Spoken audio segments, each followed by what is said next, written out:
can you play Cyrene without a Chrysos heir as your main DPS? Of course, the answer to that question is yes, you can. But do you want to? Probably not. Obviously, we all know that her main buff, her whole point is that she has a special buff for each of the Chrysos heirs. But she does have some other buffs that can be helpful to other players. And so I'd like to, in this video, take a look at those buffs, talk about them for a little bit, and then we'll do some demos of some teams that don't have a Chrysos heir as their main DPS. So to start, let's look at the other buffs that Cyrene has. The most important one is attached to her skill, which we can see on the right-hand side there. And without reading all of the text, it basically boils down to a 24% true damage buff on all your damage for the whole team. And true damage is a very good buff to have. It's arguably the best buff you can have, so that's very good. For some comparison, it's less than what you would get from Remembrance Trailblazer, who can go up to 36%. But keep in mind, Remembrance Trailblazer only buffs one person at a time, where this is buffing your entire team. Another very interesting comparison point is E1 Tribby, which we all know is very powerful. And E1 Tribby also gives 24% true damage. The difference is, with E1 Tribby, that extra 24% damage that you take from, let's say you do an AoE attack that hits 5 targets, you'll get that 24% damage, but it all gets refocused on the target with the highest HP, so the big target. Now, most fights in Honkai Star Rail, that is going to be better, but technically Cyrene's buff is giving you just as much extra damage as Tribby's E1. It's just distributing it evenly across all enemies instead of putting the extra damage on one target. That's pretty strong, any way you slice it.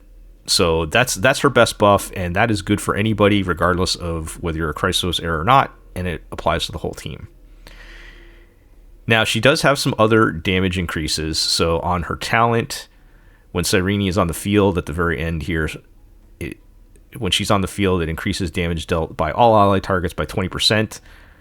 That's a pretty pathetic amount in itself, but she does have a few other things to go along with it. So for one of her traces, when Cyrene's speed is 180 or higher, increases all allies damage dealt by 20%. So if you do get her over 180, which I highly recommend you should, then now you're up to 40% for the team.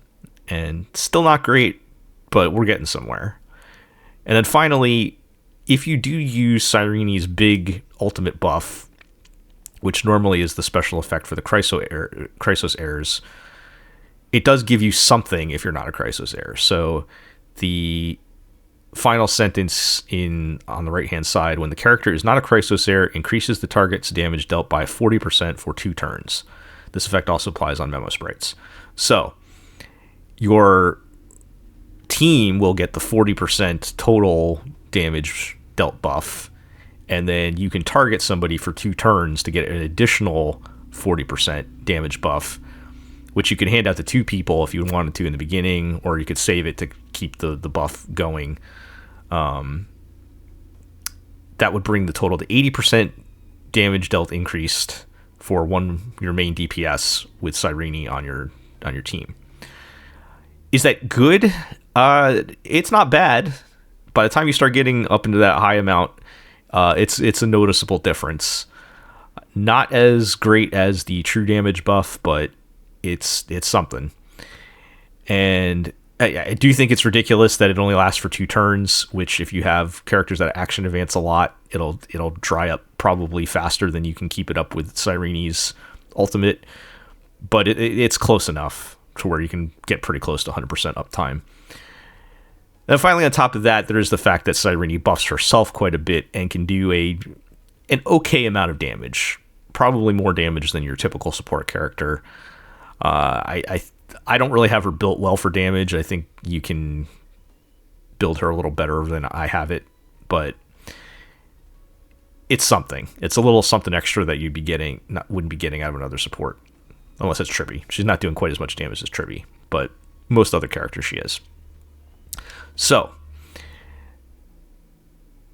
that said, let's take a look at a few different teams that I put together. And I'm going to run a team in Memory of Chaos, I'm going to run a Pure Fiction, and I'm going to run Apocalyptic Shadow. And so we're at Memory of Chaos right now. And the first team I'm going to run is Jingliu team. And I do have Hyacine on this team, because she is and I know she is a Chrysos heir. But I feel like it's okay in this example because you would normally run Hyacine on this team anyway. And she's not the main DPS. She does get some damage buff from Cyrene just passively, but it's not a huge factor. I think it's a fair demonstration.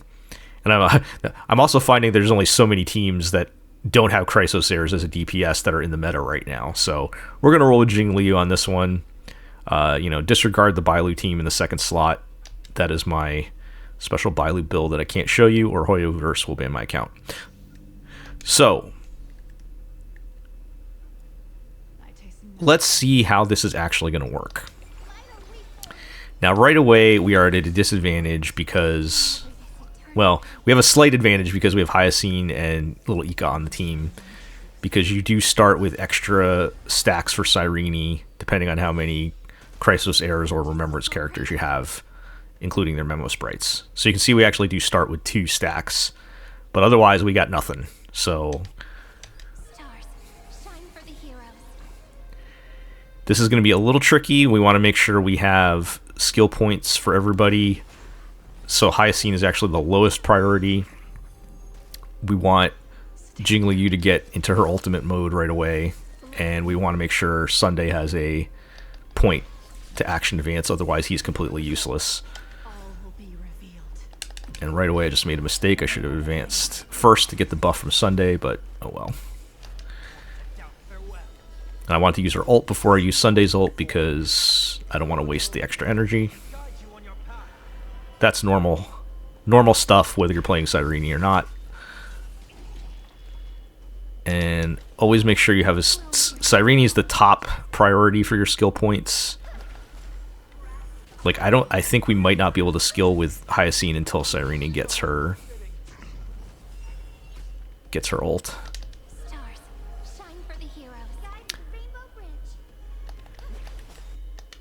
But I had Cyrene with Von Whack, and I think I'm like at 187 speed or something like that. So we're building stacks pretty quick. And Jingliu is doing pretty decent damage.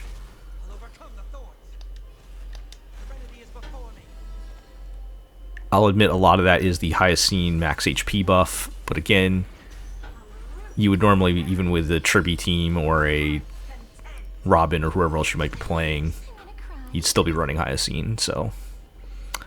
Can I afford to... No, not yet. No Hyacine skill yet.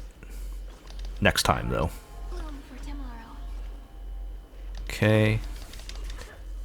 Okay, so I have the buff, and I think I am going to use it now. Because I did not have full ultimate. So there's no point in buffing Sunday. You can, but he does no damage. And Hyacine will get the buff automatically. So we're just going to buff Jingliu, and we're going to hold on to Cyrene's second ult for when Jingliu's buff runs out. Which it will run out pretty quickly because we're advancing her with Sunday. So the buff lasts for 2 turns for that character's turn.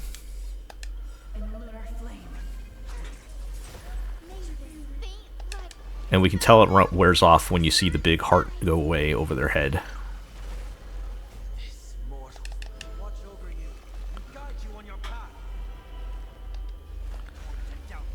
Okay, so we're going to get a nice 1 turn clear for the first part. And now we can start skilling with Hyacine.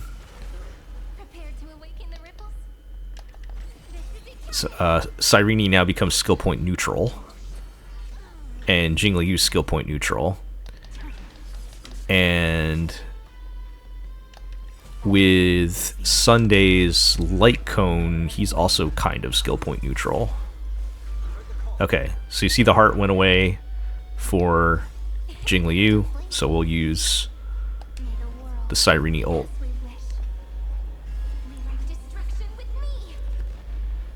So yeah, 116,000 damage, that's something. Okay, on 3 targets. You can see Jingliu's damage is pretty good. I got 720 on that hit. The nice thing with Cyrene, after you use her first ult, aside from it only taking 12 stacks to use it again, you can build another 15 stacks extra. So there's no penalty for waiting to use her ultimate.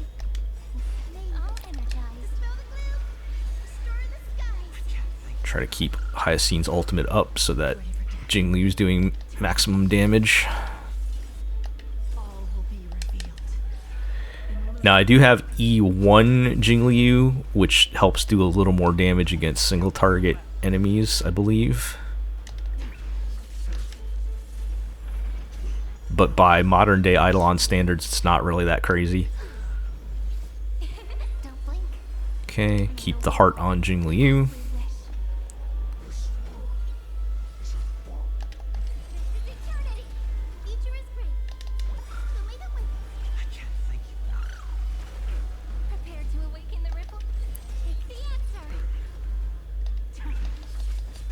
We're just gonna keep chipping away here.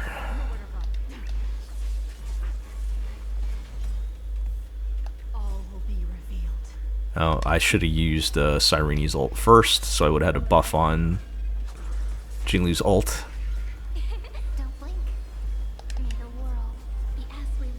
So, you know, not perfect here. I am gonna have to basic with Hyacine to save the point for Sunday.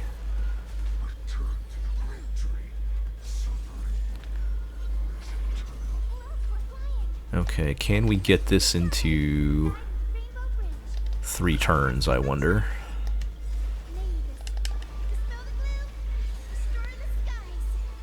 Maybe. Oh yeah, I think we'll be good. So now we can call up Jingliu.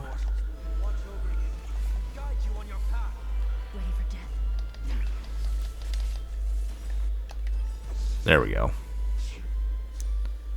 Alright, 3 cycles. That's pretty good. And just for reference, if I've done that run with Tribby before and got it in 2 cycles. So yes, it was a little bit slower, but still well within the 5 cycles. It was only 1 cycle slower. So pretty good. So let's take a look at Pure Fiction next. Okay, so in Pure Fiction, I'm going to try using the Herta team. I've got the Herta, Cyrene, Jade, and Lingsha. I was on the fence about using a Naxa. I have tested with him before, but he is a Chrysos heir, and unlike Hyacine, he does get a pretty big boost from Cyrene. So, to be fair, I'm not going to use him for this test, but I do understand he's probably a lot more common than Jade on this team, and he's actually slightly better. So, in a way, that works out even better if you do have an Naxa and you're running that like most people. But we're going to try it with Jade to keep it a little more fair. Just for reference, I am running the 3rd buff, which is the speed buff, and you can accumulate grit faster with AoE attacks. So I think that's probably the best one for the Herta squad. And I will say I do have E2 S1 Herta, so that does make a little bit of a difference, as well as E1 S1 Jade. So a little bit of a higher investment here. Interestingly enough, if you play a Naxa, playing a Naxa E0 S0 on this team instead of Jade actually does get slightly better results with Cyrene because of how good the Cyrene buff is for an Axa. So a whole 2 cost lower can get better results with that. Okay, so once again, skill points are rough in this one, especially starting up. You want to make sure that you can get your Jade buff right away, and you always want to make sure that Cyrene has a skill point. So Lingsha is the one that kind of suffers the most, because you want to always skill with the Herta when you can, because that's where your big damage is. Thankfully, Jade becomes SP positive after the first turn.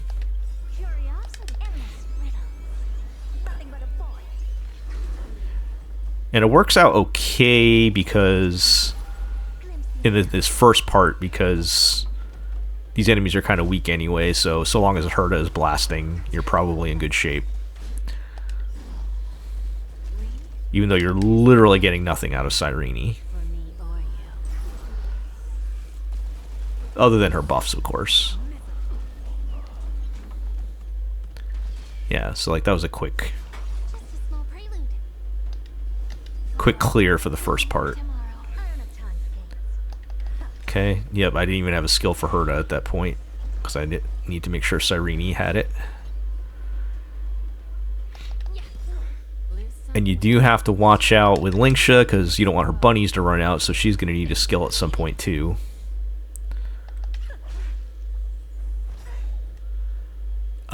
Do I want to... I'm gonna ult now. I always hold Herta's ult if she's got her turn coming right up, so that I can get an extra turn. But if it's a couple turns away, it's worth just popping it because you want to keep gaining energy.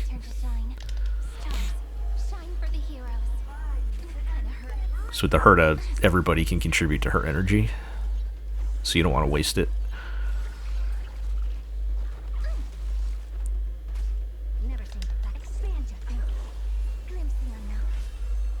And Herta's, I think it's her S1, is helpful with the skill points. See, I'm a little concerned because Lingsha's down to 1 bunny. And I think Jade's gonna have to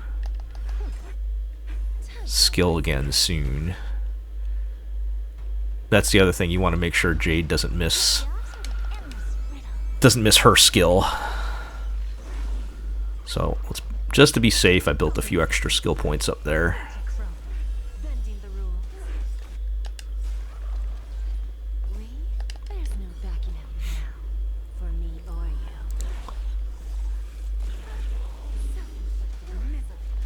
Alright, we're in our resurging tide here, so we can do some damage.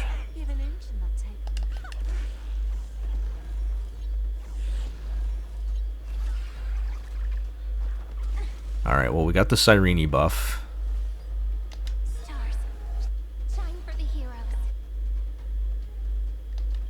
Okay. So, this time, since Jade does benefit from Cyrene's buff, I am going to target her in addition to the Herta. And then I'm going to use... I'm not going to use Lingsha's ult yet because I want to advance the bunny. So I'm going to use Jade and then Herta's.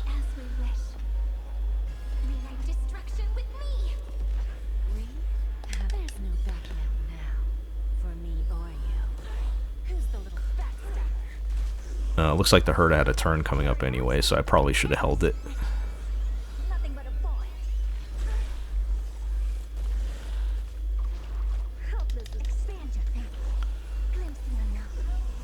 Okay, so we got 2 cycles left to get Argenti. Unfortunately, Argenti is pretty tough in this pure fiction, as far as, like, amount of damage he can tank. Okay, I do need to skill with Lingsha now, because I'm out of bunnies. It's good to build stacks for Herta, too.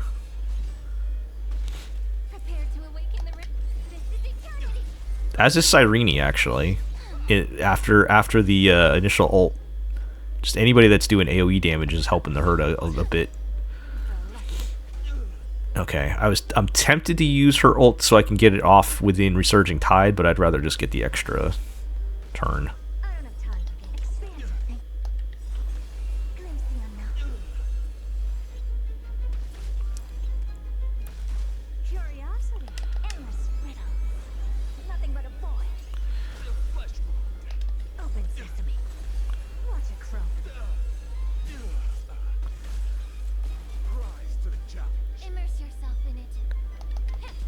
Poor Lingsha never gets a skill point. Okay, and Herta is due to get the Cyrene buff again. Stays on Jade a long time because Jade does not take a lot of turns. At least not compared to the Herta, who's always action advancing.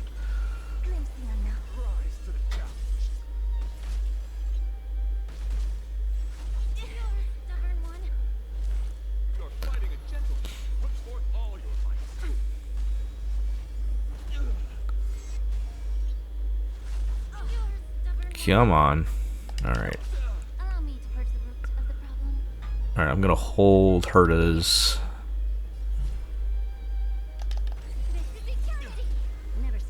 Ultimate there.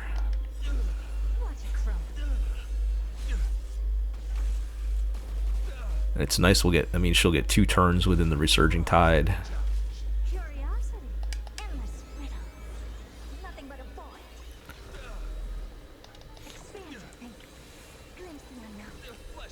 I think I missed Jade's skill somewhere, so that's kind of a big...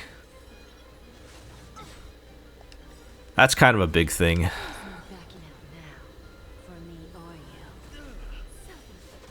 This is what happens when I'm talking and I miss some stuff. Nope. Like there, I should have used Lingsha's ult a little bit faster.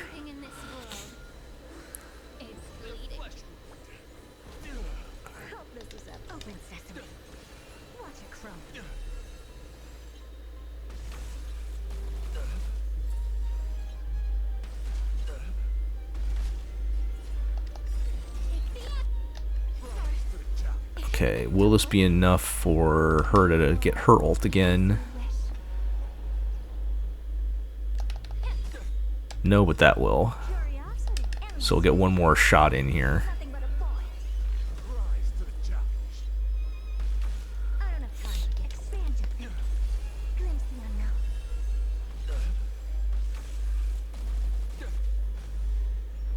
Okay, so 38,080.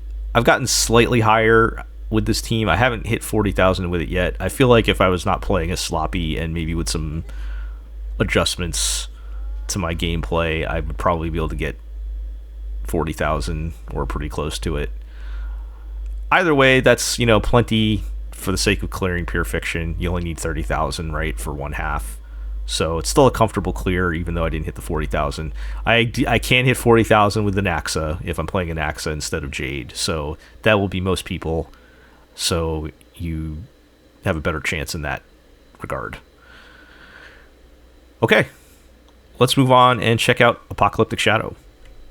Okay, Apocalyptic Shadow. We are going to do Node 2, which is the Phantilia fight, since this lines up a little better with the team I want to try, and that's going to be Saber.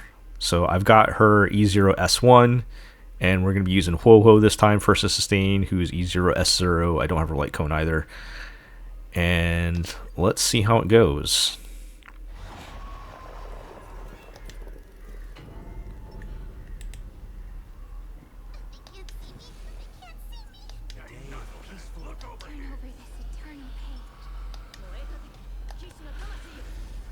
So hopefully I don't mess this one up too much, because there are some things you have to pay attention to in this fight. You got to pick which flower you want to pop first. So the purple flowers, my left, Phantilia's right, will give you break damage, and the yellow flowers will give you just straight up damage increase. And since I'm not going for break damage, I'm going to focus on the yellow flowers. Another one, we got to watch our skill points here, so We got to be careful. Huohuo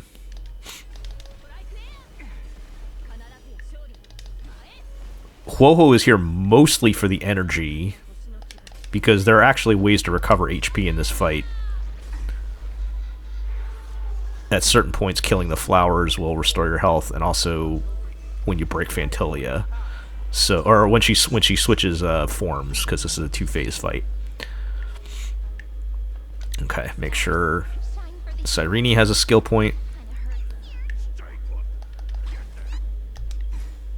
Get the Huohuo battery going.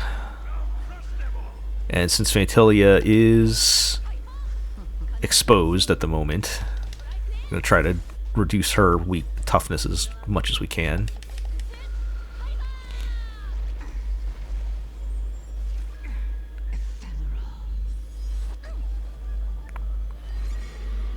Okay.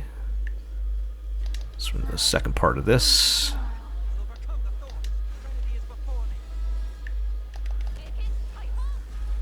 I swear that enhanced basic is the worst part of Saber's kit. If she could just keep using her skill and building her ult, like, she's already good, but that would be crazy. Okay. Do I risk not using Huohuo's heal? I'm not going to risk it. But that does mean I'm not going to be... Well, you know what? My turn order is kind of messed up anyway. I wasn't going to be advancing Saber, so I'll just skip Sunday's turn. That one that might mess up his buff down up time, but oh well. So we'll just keep blasting. All right, flowers are down, so that opens up Phantilia again. Okay, so that's nice. We are going to get the full free Saber ult,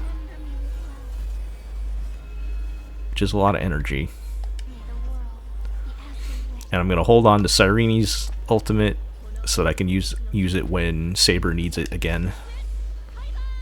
There's just no benefit to buffing Sunday or Huohuo.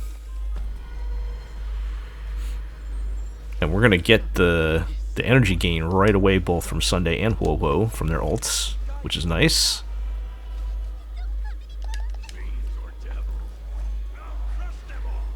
And now it will be easier for Huohuo to use her healing. Alright, that time I just needed to apply the buff. Okay, that's going to advance Saber. I just realized that if you look at Saber's ultimate energy meter, you can tell that she's going to advance because the little fleur-de-lis in there turn green. I just noticed that. Okay, will this be enough?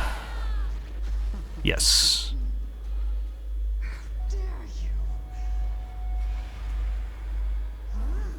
Okay, we're still at 1745, which is pretty good. Okay.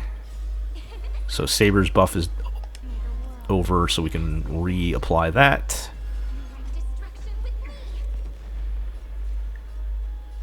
And oh, Cyrene with multiple turns here. Just gonna get her ult back very quickly.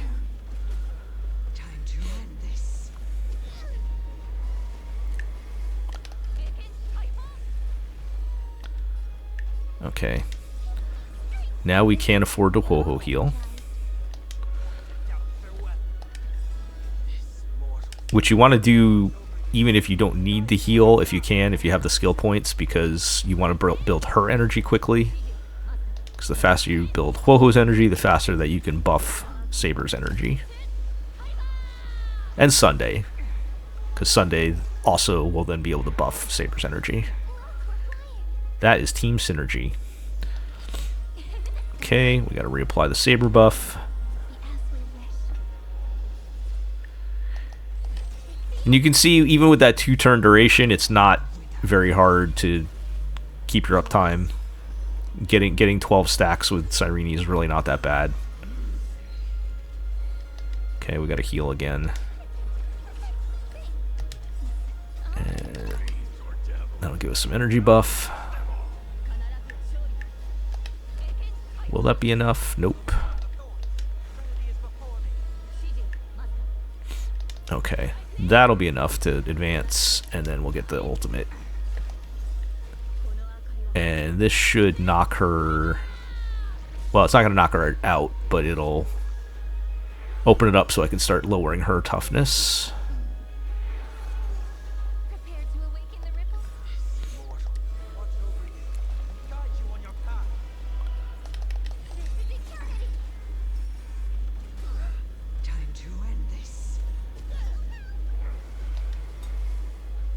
And again, I probably didn't need to heal, but just as a way to keep Huohuo's energy up.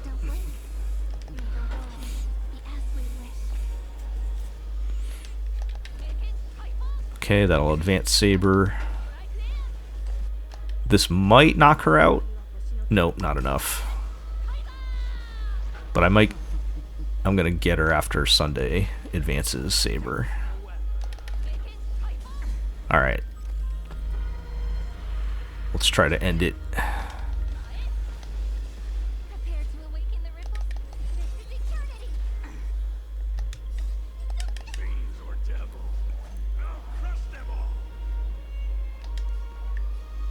Side note, the music is so good in this fight. The music's always good in the big boss fights, but you know what I mean. Okay, will this be enough?